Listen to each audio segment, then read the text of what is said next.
When my ex showed up again after all those years, saying he finally knew I was the one, I didn't cry. I just looked at him and wondered how someone could grow old, but never truly grow up.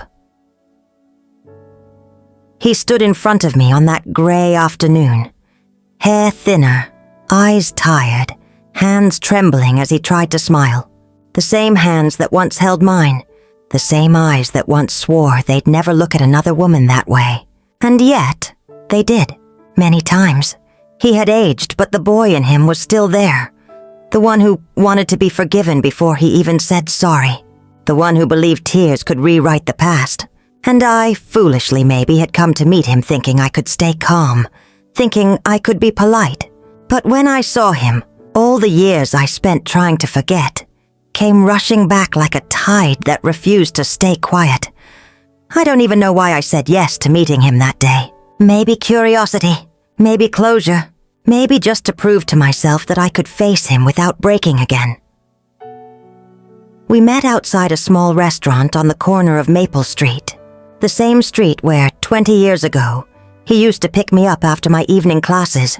I used to run to his car, laughing, carrying my soccer bag over my shoulder, pretending not to notice the way his friends watched from the other side of the parking lot. Those same friends who whispered about me when they thought I couldn't hear. Those same men who would one day help him break me. He texted me 3 days before the meeting, said he'd gone through a divorce, said he needed to see me, just once, to apologize face to face. His message ended with, "I think of you every day, Ella. You were my peace before I knew what peace meant." I stared at that text for a long time before replying, not because I wanted him back. No, those feelings were buried long ago. But because part of me wanted to see if he'd really changed. Or maybe I just wanted to see if I still cared enough to listen. When I arrived at the restaurant, he was already there. He'd chosen the table by the window, of course. The one with the best light. He always loved being seen, even when pretending to be humble. He stood up as soon as I walked in, his eyes glassy. For a second, I thought he might faint. "Ella," he said, his voice breaking. "It's really you." I nodded. "It's me." Nothing else, just that. No smile, no tears. He reached out as if to hug me, but I stepped back slightly. It wasn't anger. It was instinct. Some parts of the body remember what the mind tries to forget. We sat down. The waiter came and I ordered tea. He ordered coffee, black, though he used to hate it that way. He told me he'd stopped taking sugar years ago. "Life's bitter enough," he said with a weak laugh. There was silence between us for a while. Outside, rain began to fall, a slow drizzle against the glass. People hurried past under umbrellas, and the air smelled faintly of wet asphalt and roasted onions from a nearby food truck. It felt like one of those in-between moments where time doesn't move, it just pauses to listen. He started talking first, about his kids. 3 of them, 2 boys and a little girl who had his eyes. He showed me pictures on his phone. Smiling faces, birthday cakes, a Christmas morning tree that looked too perfect to be real. He spoke about them with pride, with love, and I could tell he was trying to remind me that he wasn't a monster, that he was human, that he had changed. I listened quietly, sipping my tea, nodding at the right moments, but my mind kept drifting. To the nights I cried alone after he left, to the phone calls he never returned, to the way his friends laughed at me when I showed up to his dorm the night after his betrayal. They told me I was overreacting. They told me, boys will be boys. And I remember how I just stood there, in the hallway, holding a small birthday cake I had baked for him. The candles melted before I could even knock. He said something then that pulled me back to the present. "Ella, I think about you more than I should." I looked up at him. "You shouldn't." He smiled sadly. "I know, but when I saw you on that alumni page last month, my heart stopped. You looked happy, peaceful. I guess that's what broke me. You looked like someone who survived me." For a second, I didn't know what to say. There was something haunting about his honesty. But honesty, coming too late, Feels like someone handing you flowers for a funeral long after the grave has closed. I asked him how his marriage ended. He took a deep breath. "She left me," he said. "For a younger man, a co-worker. She's pregnant with his baby now." He laughed, but it was a hollow sound, like a chair scraping across an empty room. "I guess karma found me," he added, and I nodded quietly. Because yes, it had. He leaned forward, lowering his voice. "I wanted to talk to you before I lose my mind, Ella. I can't sleep. I can't stop thinking about how badly I treated you.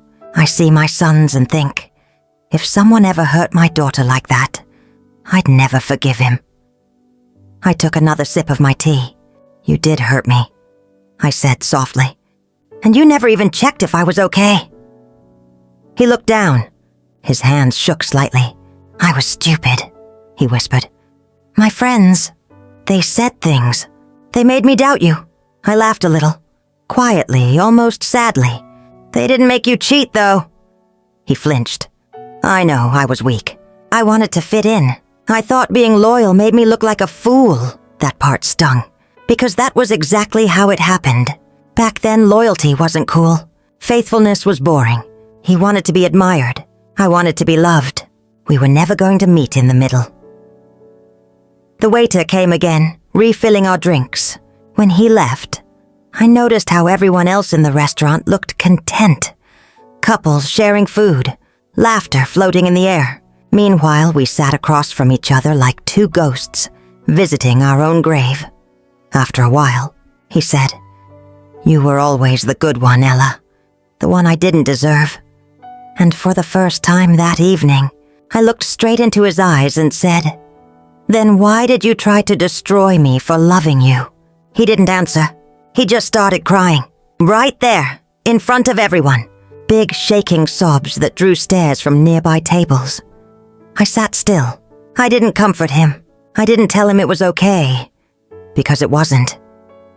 I just watched, silently, as he fell apart. A strange calm washed over me then. Not satisfaction, not cruelty, just release.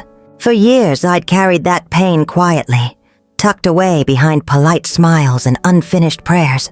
And now, watching him crumble, I realized I didn't hate him anymore. I didn't love him either. He was just human, flawed, lost. A reflection of what I could have been if I hadn't learned to let go. When we finally left the restaurant, the rain had stopped. The streetlights glowed softly through the mist. He walked beside me to my car, his jacket soaked at the shoulders. "Ella," he said quietly, "can I see you again?" I took a long breath before answering. "You can try to forgive yourself, but that doesn't mean you get me back." He stood there looking like a man who just realized time doesn't wait for anyone. "I'll keep trying," he said. And I replied, "That's your choice." But I stopped waiting a long time ago. He smiled then, just a little, and nodded. Then he walked away into the fog, disappearing slowly like the ending of a song I no longer remembered the words to. When I got into my car, I sat there for a while, hands resting on the steering wheel, breathing in the quiet. The city hummed softly around me, and somewhere deep inside I whispered to myself, "You did it, Ella. You finally faced him without falling apart." That night, as I drove home, I passed by our old college. The field lights were still on. Some young couple stood by the gate, laughing the way we used to. For a moment, I almost smiled, because life moves on, whether you want it to or not. And sometimes, the closure you've been waiting for comes disguised as a man who once broke your heart, standing in front of you, asking for forgiveness you no longer owe. When I look back now, it almost feels like another lifetime. I was 21, full of energy, with a head full of plans, and a heart that trusted too easily. He was 20, funny, charming, and always the loudest in any room. I met him during my second year of college at a campus event. He wasn't even supposed to be there. He came with a group of his friends, all loud and confident, the kind who thought every girl would smile back at them. I noticed him because he was different that day. While his friends joked around, he stood by the drinks table, pretending to look bored, but glancing at me every few seconds. I smiled first. I don't know why. Something about his awkward half grin made me laugh. He walked over and said, "You look like you laugh easily." That was his first line. Simple, innocent, and from that moment he was in my life. We started talking almost every day after that. He'd wait for me after class, walk me to the bus stop, sometimes carry my sports bag when I came straight from soccer practice. His friends teased him for being too soft, but he didn't seem to care, at least not at first. He made me feel seen. We'd sit in the library and whisper about our dreams. I told him I wanted to work in community programs, maybe coach young girls one day. He told me he wanted to start his own business, be his own boss. We'd talk for hours, sometimes until the library lights went out. He wasn't perfect, but he made me feel like love could be easy, and for a while it was. Our first year together was full of small, beautiful things. We'd study in the park, share cheap burgers, dance in the rain. He used to call me Sunshine, even when I was mad at him. I used to laugh and tell him he was too dramatic, but deep down, I loved it. The first time he said he loved me, it was late. We were sitting in his car, the windows fogged up, eating fries from a paper bag. He said it quietly, almost like he was afraid the words might scare me. "I love you, Ella," he said, and I remember smiling so wide it hurt. "Say it again," I told him. He laughed. "You heard me." "I want to hear it again," I said. And he did, over and over. If only I'd known then that love can sound so right and still go so wrong. His friends didn't like me much. At first, I thought it was jealousy or just teasing. But over time, I noticed the way they looked at me, like I was some kind of threat. They'd make small comments. "She's too pretty, man. You better watch her." Or, "You know girls like her don't settle. They get bored easy." I used to laugh it off, but those words started living in my head. And eventually, he started asking me where I was, who I was with, what time I'd be home. At first, it felt like care. Then it started to feel like control. He said he trusted me, but his actions didn't. If I didn't reply to a message in 10 minutes, he'd send another, then another. One evening after soccer practice, I found him waiting outside the locker room. "You didn't tell me you had a late game," he said. I frowned. I didn't think I had to. "It's practice." He crossed his arms. "You know how those guys look at you?" I laughed, not to mock him, but because I didn't know how else to respond. "They're my teammates," I said. "Still," he muttered. "It wasn't the first time, and it wouldn't be the last." That's how it began. Little cracks in what once felt solid. And even then I stayed, because love, when you're young, feels like something worth fixing no matter how many times it breaks. When I met his brother in their circle, I understood more about where his insecurities came from. They were a tight group of men who grew up together, loud, opinionated, and quick to judge. They loved teasing each other but never showed real emotion. They saw kindness as weakness. One of them, his closest friend, once said to me, "Ella, you're too good for him. He's not built for a woman like you." He said it with a smirk, but I could tell there was poison under the joke. Later, my ex told me that same friend warned him that I'd eventually cheat. He believed it, or at least part of him did. I told him that if he couldn't trust me, then he shouldn't be with me. He promised he did trust me, but promises made under doubt don't last long. We stayed together through graduation. We had plans to move to the city together, to start new jobs, maybe even get an apartment. I believed we were strong enough. I truly did. But his friends never went away. They were always there, on the phone, at his house, on weekends. The kind of friends who thought loyalty to each other mattered more than loyalty to anyone else. One night, they invited us both to a party. I almost didn't go. I had work early the next morning, but he begged, said it would mean a lot to him. So I went. That night changed everything. The house was crowded, music loud, laughter spilling into the backyard. I stayed near him at first, talking with a few people I knew. But as the night went on, he disappeared. His friends told me he'd gone to get more drinks. I remember waiting for him near the kitchen, holding my cup, feeling uneasy. When he finally came back, his eyes were red, his shirt half untucked. He smelled of alcohol and perfume that wasn't mine. I asked where he'd been. He said nowhere. Stop being paranoid. The rest of the night is a blur in my memory. I left early, walking out without saying goodbye. He didn't call the next day, not even a text. When he finally did reach out 3 days later, he said he'd been busy. A week later, one of his friends, someone I thought I could trust, told me the truth. He'd cheated that night, not once, with 2 different girls at that same party. One of them a friend of mine. I didn't believe it until I saw the photos. Someone had taken pictures, blurry but clear enough to know it was him. When I confronted him, he denied it at first. Then he said I was drunk. It didn't mean anything. I can still remember how my voice shook when I asked, "Do you even hear yourself?" He just stood there, staring at the floor. I walked away that day. It felt like my chest had been split open, but I kept walking. He called, texted, begged, said it was a mistake, said it was his friend's fault for pressuring him. He blamed the alcohol. He blamed the night. He blamed everything but himself. And still part of me wanted to believe him. That's what heartbreak does. It makes you search for excuses to hold on to the person who broke you. Weeks later, I found out he had been seeing someone else even before that night. A girl from another department. That's when the truth settled in. He never loved me enough to protect what we had. He loved being loved, but not the responsibility that came with it. After that, I cut ties, blocked his number, changed mine eventually.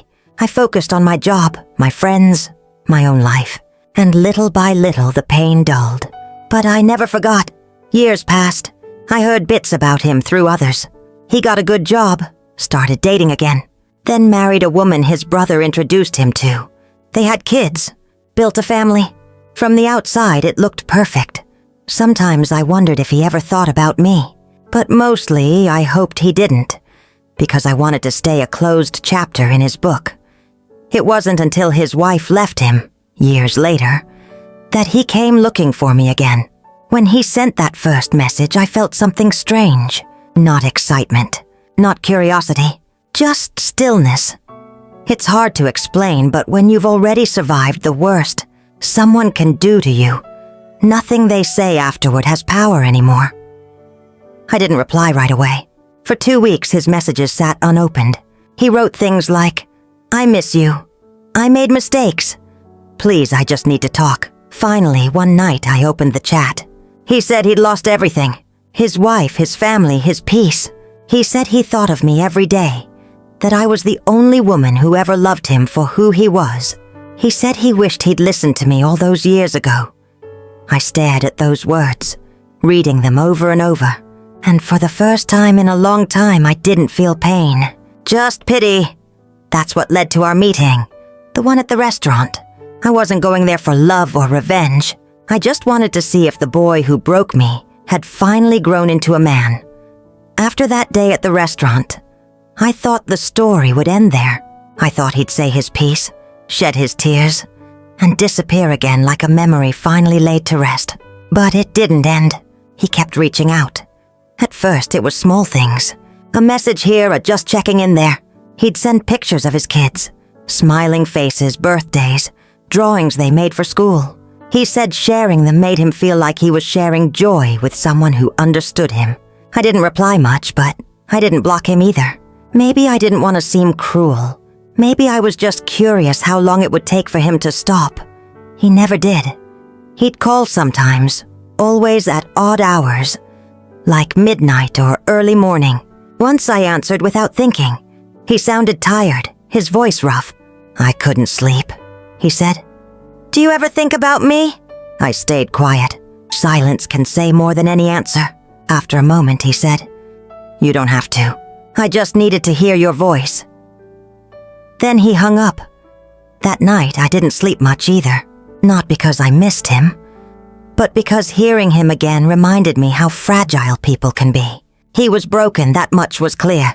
But I had spent too many years piecing myself together to fall apart again for him. Still, I'd be lying if I said I didn't feel something. A mix of pity and sadness, not for what we lost, but for what he never became. A few weeks later, he asked if he could see me again. I said no. He sent a long message afterward saying he finally understood what he did wrong, that he wanted to make amends, not to win me back, but to heal the past. I didn't reply, but something about that phrase stuck with me. Heal the past, because I realized he wasn't trying to heal it for me. He was doing it for himself. He wanted forgiveness to lighten his guilt, not to free me. After that, his messages slowed down. He'd still send the occasional, "Hope you're okay," or "Saw something that reminded me of you." Then silence. For almost 3 months, nothing. I thought maybe he'd moved on. I hoped he did. But life, it seems, has a way of circling back when you least expect it. In early December, he texted again. It was short this time. "I just want to say Merry Christmas, Ella. No pressure. I'm grateful you even talked to me again." I stared at it for a while. Then I wrote back, "Merry Christmas. Take care of your kids." That was it. But even that small kindness opened a door I hadn't meant to open. Because a few days later, one of his old friends messaged me out of nowhere. A name I hadn't seen in years. This was one of the same men who used to mock me, who used to tell him I was trouble. He said, "You think you're too good for him, don't you?" I didn't reply. Then another message came. "You act all righteous, but you're still bitter. He's changed. He's been through hell. Maybe you should forgive instead of holding grudges." I took a deep breath and put my phone down. There was no point arguing with ghosts from the past. But later that night I did reply, simply saying, "Forgiveness doesn't mean reunion, and pain doesn't excuse betrayal." He never wrote back. A few days later, my ex sent a long message. He said his friend had told him about our exchange and that he was sorry. He said he never asked them to speak for him, but I knew him well enough to know that wasn't true. He was still the same man who hid behind others when the truth got too heavy. That's when I realized something deeper. He didn't want me back out of love.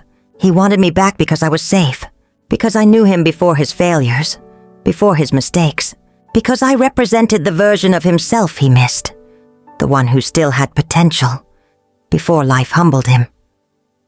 I didn't tell him any of that. I just stopped replying altogether. Then his mother called. That surprised me.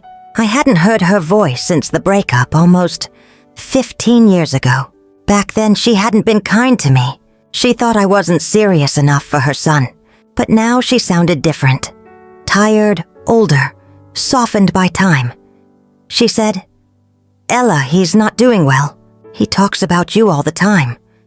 I didn't know what to say. She continued, "He made mistakes.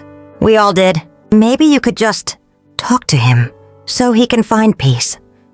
I wanted to tell her that her son's peace was no longer my responsibility, but I didn't. I just said, "I wish him well." When I hung up, I sat on my bed for a long time staring at the wall. It's strange how people remember you only when they need something from you. For years, none of them reached out. Not when I was struggling. Not when I lost my job. Not when I was grieving the end of what we had. But now, suddenly, I was important again, because he couldn't sleep at night. I started getting messages from unknown numbers, too. People saying things like, "He's hurting, Ella. Don't be so cold." At first, I thought they were random. But later I realized they were his friends. The same circle that once laughed at me was now trying to guilt me into compassion. And the irony was, I did feel compassion. Just not the kind they wanted. I didn't hate him. I just didn't want him near me. By mid-December, he left me a voice message. His voice was trembling. He said, "Ella, I know you probably think I'm a fool, but I can't stop thinking about what I lost. I miss your laugh. I miss your calm. You were right about my friends. They're all gone now. They used me, just like they used to use you." He paused for a long time, then said quietly, "You were my home, Ella." I didn't know it back then. I listened to that message once, then deleted it, because sometimes the words that once would have healed you now mean nothing. You outgrow them, but his guilt didn't stop with words. A week later, one of his friends posted something about me online. He didn't name me directly, but it was obvious who he meant. He called me a woman who can't forgive, said I was pretending to be mature while still bitter. He even hinted that I was lonely and jealous. I almost laughed when I saw it, because here they were again, grown men, still behaving like they were in college, throwing insults because a woman refused to be manipulated. I didn't reply publicly, but I sent one message to that friend privately. I said, "You're still defending the same man who ruined his own life. Maybe you should worry less about me and more about your reflection." Then I ended it with a simple emoji. Just a hand raised, like goodbye. He never responded. That night, I sat on my couch wrapped in a blanket drinking tea, and for the first time I truly felt the distance between who I used to be and who I had become. The younger me would have cried or tried to defend myself. The woman I was now just felt calm. It's funny. Peace doesn't feel loud. It doesn't feel triumphant. It's quiet. It's when you stop trying to prove your side of the story. Still, I couldn't help wondering why he couldn't let me go. What was it about me that kept pulling him back after all this time? Was it love, regret, or just guilt that wouldn't fade? One day my cousin called me. She said she ran into him at a grocery store. She told me he looked older than his age. Tired, heavier, like someone carrying invisible weight. He told her he missed me, that he wanted to make things right. She asked me if I'd ever consider talking to him again. I said, "No, I don't want to rewrite the same story with the same ending." She nodded. "Good," she said, "because some men only come back to see if they still have access." That sentence stayed with me, because deep down, I knew it was true. By January, I noticed he'd started following me on social media again. He'd like old photos, years-old posts that I barely remembered sharing. Sometimes he'd comment with things like, "You still have that glow?" or "You haven't changed a bit." At first, I ignored it. Then I quietly removed him, not blocked, just erased. A few weeks later, he sent a message. "Why did you remove me?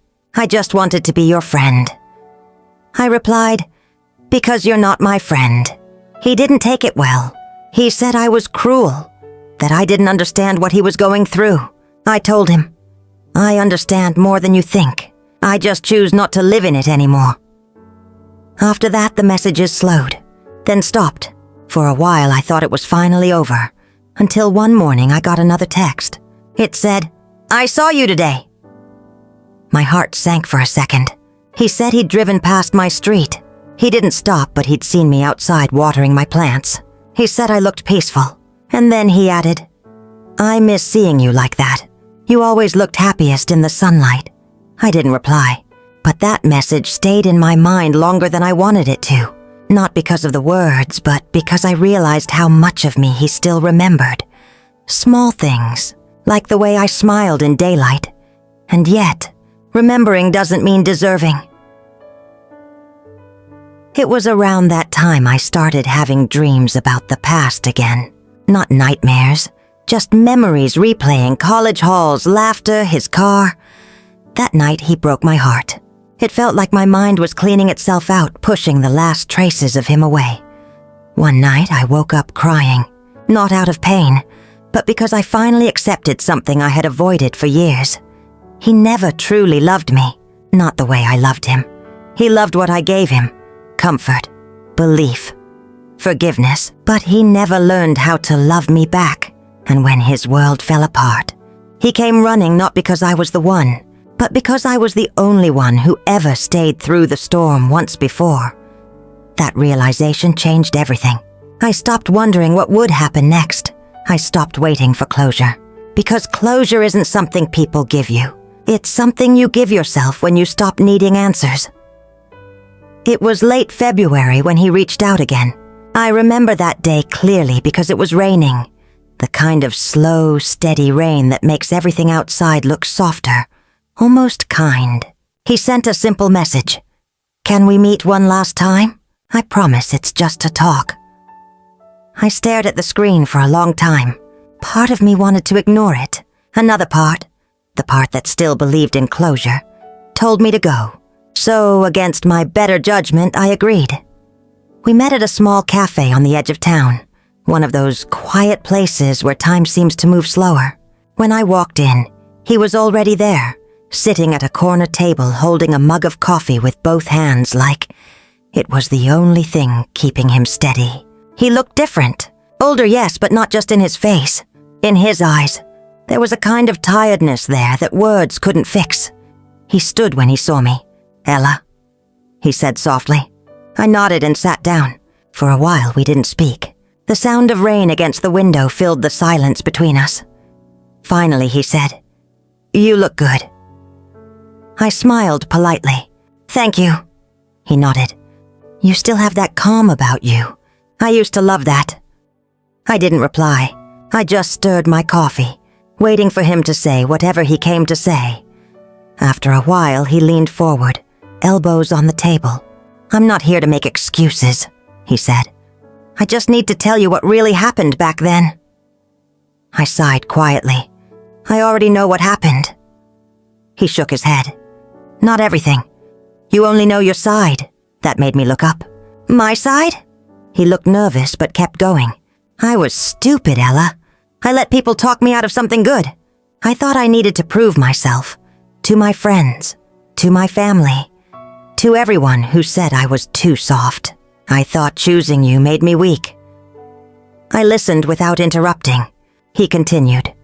"When I left, I told myself it was for the best. I told myself you'd move on, that I'd find something better. But all I did was run away from the one person who ever saw me clearly." He looked down at his hands. "My marriage. It was a disaster from the start. I married her because she looked like the kind of woman my friends approved of. Confident, flashy, social. The kind of woman who turned heads. But there was no peace in it. Just noise." He swallowed hard. "And when she cheated, it broke something in me. But part of me knew I had it coming. I didn't say anything. I just kept watching him." He looked up at me again. "You know what's funny? The night she left, the only person I thought about was you. Not my kids. Not my parents. You." I leaned back slightly. "Why?" He smiled sadly. "Because you were the only person who ever made me feel like I was enough."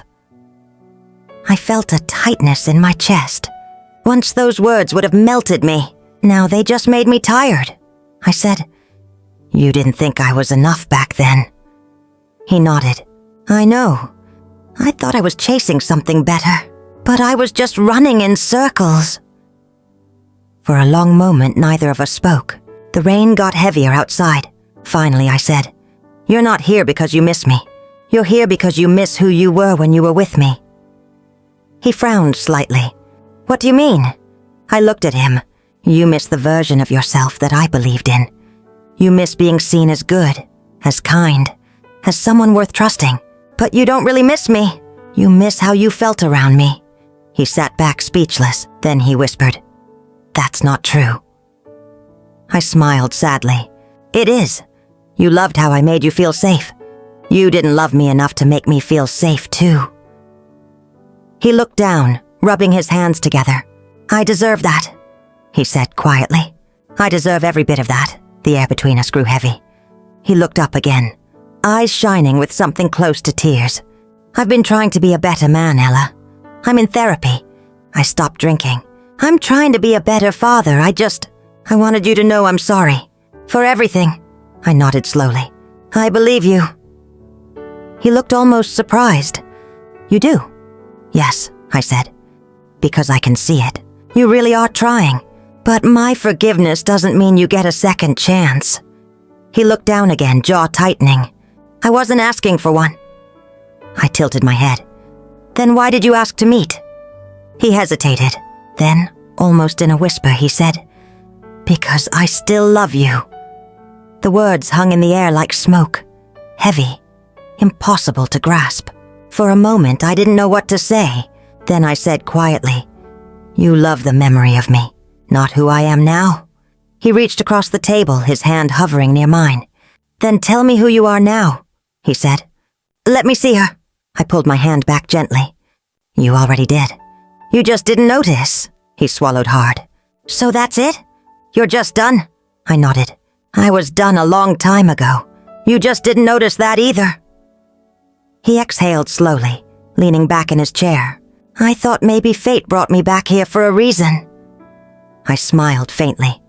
"Maybe it did. Maybe the reason was for you to finally understand what you lost." He winced a little, like the words stung. After a moment, he said softly, "I really thought you'd still be angry." I shook my head. "No, anger fades. It burns itself out eventually. What's left is understanding." He looked up. "Understanding of what?" "That people love the best they can," I said, "even when it isn't enough." He nodded slowly, tears brimming in his eyes. "I wish I could go back." I smiled sadly. "So do I. But not to fix us. To warn myself not to believe you when you said forever."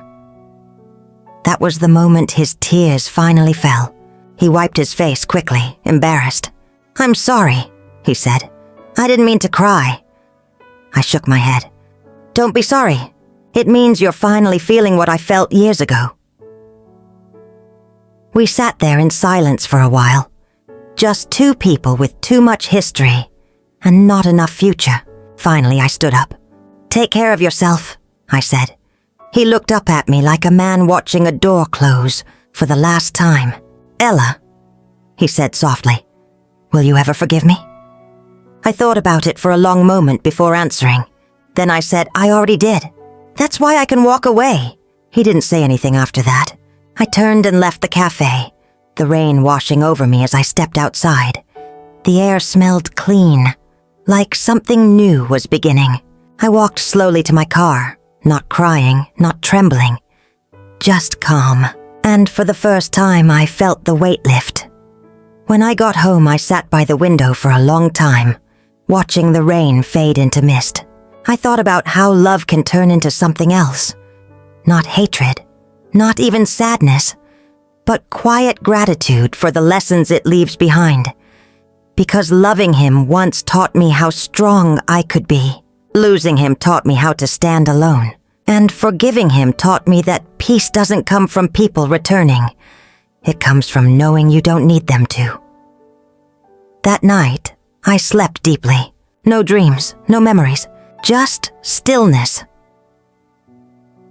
The next morning, I woke up and realized something beautiful. I no longer checked my phone expecting a message. The chapter was truly closed.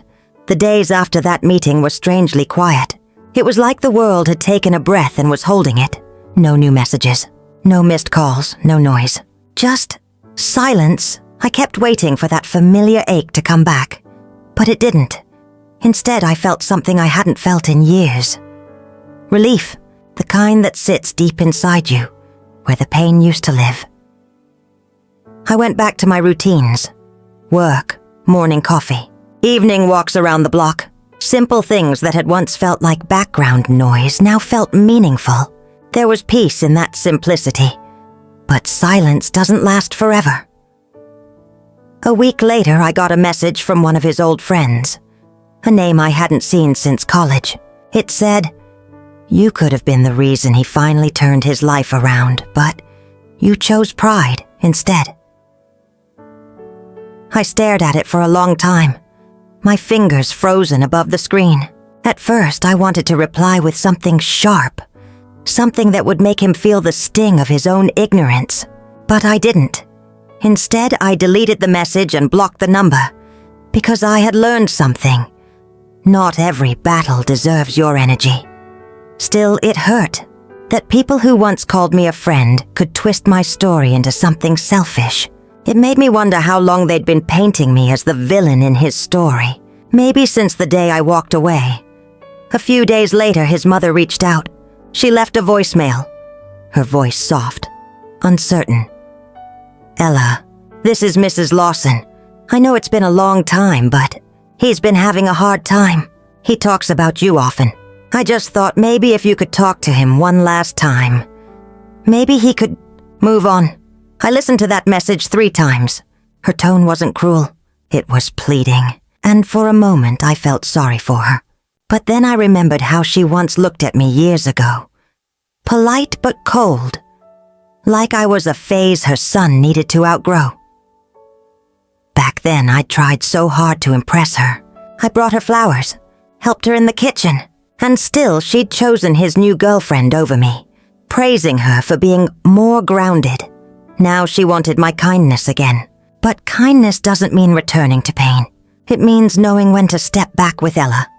So, I didn't reply. Instead, I took a walk that evening. The air was cool, and the streetlights glowed against the wet pavement. I thought about how people confuse forgiveness with reconciliation. Forgiveness is something you do for your own soul. Reconciliation is a gift, and not everyone deserves it. That night, I lit a candle by my window. Not for him, but for me. A quiet way of saying goodbye one last time. The next morning, I got a message from him. It was short. "Thank you for meeting me that day. I won't bother you anymore. I just want you to know I meant everything I said." I didn't reply, not out of anger, out of peace. Sometimes silence says what words can't. Over the next few months, I saw small glimpses of his life online. Photos of him with his kids, smiling but tired. He looked human, less like the man I once loved, and more like a man learning how to live with his mistakes. I didn't hate him for it. In some quiet way, I was proud of him for trying. But life has a way of testing you even after you've made peace. One evening, I got a message from another one of his old friends. The one who used to whisper doubts into his ear when we were young. He had commented on an old photo of mine, writing, "You still look the same. Too bad you couldn't forgive him. He deserved better." I almost laughed when I read it. The same man who once called me too emotional now preached about forgiveness. So I did something I never would have done before. I replied. I wrote, "Forgiveness isn't about staying. It's about letting go. Tell him I already did." Then I added a little wave emoji. And that was that. After that, they stopped reaching out. The quiet returned, and this time, it stayed. In that silence, I found something unexpected. Compassion, not the kind that makes you go back, but the kind that lets you wish someone well without wanting them near you. I began writing again. Little journal entries, reflections, bits of memory turned into lessons. I didn't post them online. They were just for me. I wrote about how love, when it's real, shouldn't make you question your worth. About how forgiveness is not weakness, and how walking away can be the bravest form of love. Love for yourself. Sometimes, late at night, I'd think about him, and wonder if he ever truly healed. But then I'd remind myself, that's not my journey to watch anymore. I had done my part. One afternoon, my cousin came to visit. We sat in the kitchen sipping tea, sunlight spilling across the counter. She said, "You know, Ella, I used to think closure came from hearing sorry, but now I see it comes from deciding enough is enough." I smiled. "That's true." She nodded, then asked softly, "Do you think he ever really loved you?" I thought about that for a while. Then I said, "Yes. But I also think he loved himself more." She gave me a sad smile. "And that's why you let him go?" "Yes," I said. "That's why." After she left, I walked to the backyard. The sky was soft orange, the kind that only appears before dusk. I sat down on the old bench near the fence, the same one where I used to sit with him years ago, when we were young and dreaming about a life that never happened. And I whispered, "Thank you. Not to him, but to the universe, for the heartbreak, the lessons, and the strength that came after. Because without all of it, I wouldn't be who I am now." Months passed. Seasons changed. I saw him once by accident at the grocery store. He was with his kids. They were laughing, running down the aisle. He saw me too. For a second, we just stood there. Two people who once shared everything, now strangers in the same place. He gave a small nod. I smiled back. No words, no tension, just quiet understanding, and in that moment I realized something profound. You don't need to erase someone from your life to move on. You just need to stop letting them live rent-free in your heart. That night I wrote my final entry in the journal. Sometimes love doesn't end with a fight or a goodbye. Sometimes it ends with peace, with the understanding that what's gone was never meant to stay, and what stays will never need to be begged for. I closed the book, placed it in the drawer, and went to bed feeling lighter. For the first time in years, I dreamed, not of him, not of loss, but of light, open fields, and laughter. And when I woke up, I realized I was free. It's been almost 2 years now since that last meeting. Sometimes it feels like a lifetime ago. Sometimes when the evening gets too quiet, it feels like yesterday. Life has become gentle again. I wake up before sunrise most days, make coffee, and watch the light crawl slowly across the kitchen floor. There's peace in small things. The sound of the kettle, the smell of toast, the hum of a quiet morning. Those are the things that hold me now. I don't think about him every day anymore. But every now and then something small brings him back. A song from the old days, a street we once walked, a photograph someone shares online. When that happens, I don't push the memory away. I let it sit for a moment, then let it pass, because memories, even painful ones, deserve their space before they fade. A few weeks ago, I drove back to my old neighborhood. It wasn't planned. I was just driving and somehow ended up there. The streets were familiar, though smaller than I remembered. The trees we used to sit under had grown taller, their roots pushing through the pavement like time itself had been trying to remind me how much had changed. I parked near the corner cafe, the one where he used to wait for me after my shifts. The place had new paint, new owners, but the same smell of coffee drifted through the air. I didn't go in. I just stood there for a while, watching people come and go. Then I walked to the park, the same park where, years ago, we had our last conversation before everything fell apart. There was a couple sitting on the same bench we once sat on. They looked young, full of hope. The girl was laughing, her hand resting on the boy's shoulder. I smiled quietly and kept walking. I realized in that moment that I didn't envy them. I didn't miss being that girl anymore. I was grateful I had been her once. Hopeful, open, believing that love could fix anything. But I was even more grateful for the woman I had become.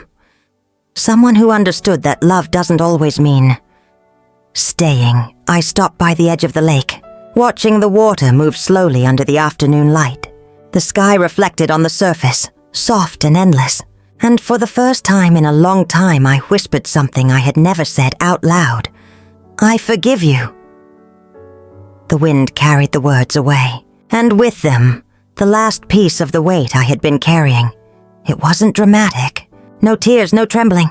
Just a quiet calm, the kind that comes when your heart finally accepts what your mind has known for a long time. That some stories end not because of hate, but because they're complete. As I stood there, I thought about all the people who stay stuck in pain because they think closure has to come from someone else. It doesn't. Closure comes when you decide your peace matters more than the apology you never got. And I guess that's the real lesson my story gave me. That love, even when it fails, still teaches. That heartbreak, no matter how deep, can become a doorway to something gentler. And that sometimes, walking away is not the end. It's the beginning of finding your way back to yourself. When I finally left the park, I took one last look at the place where everything started and ended. I didn't feel sorrow. I felt gratitude, because that chapter, with all its mistakes and pain, had shaped me. It taught me how to love deeply, how to forgive fully, and how to stand alone without bitterness. Later that evening, I stopped by my parents' house. My mother was in the garden trimming her roses. She looked up and smiled when she saw me. "You look peaceful," she said, and I was. For the first time in years, I truly was. We sat together, drinking tea, the air filled with the soft scent of flowers. She asked gently, "Do you ever think about him?" I smiled. "Sometimes, but not in the way I used to," she nodded, understanding. "Time changes the way we remember," she said. "Yes," I replied. "It softens the edges." That night as I drove home, I thought about those words. Time does soften the edges, but only if you let it. Only if you stop touching the wound and start letting it heal. When I got home, I opened my window and looked out at the stars. They were bright that night, scattered across the sky like quiet witnesses. And I thought about how love isn't something that disappears. It just changes form. Sometimes it turns into lessons, sometimes into distance, and sometimes into gratitude. Mine became gratitude. Before bed, I took out a piece of paper and wrote something. Not for him, not for anyone else, but for me. You did your best with what you knew. You loved as much as your heart could handle. You forgave, not because he deserved it, but because you deserved peace. And that is enough. I folded the paper and tucked it into my journal. Then I turned off the lights and lay down. The night was quiet, the kind of quiet that feels full, not empty. And before sleep took me, I whispered one last thought to myself. Some people return so you can finally close the door. And sometimes, the door closing is the kindest sound in the world. And that was it. That was my story. Not a story of revenge or reunion, but of understanding. Of learning that love doesn't always last forever. But peace can. If someone ever asked me what I learned from it all, I would tell them this. Love is not about holding on. It's about knowing when to let go with kindness. It's about walking away without hatred in your heart, because hatred keeps you tied to what hurt you. And forgiveness, true forgiveness, isn't about forgetting.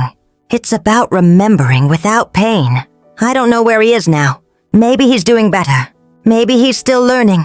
But that's his journey. Mine continues, quietly, gently, beautifully.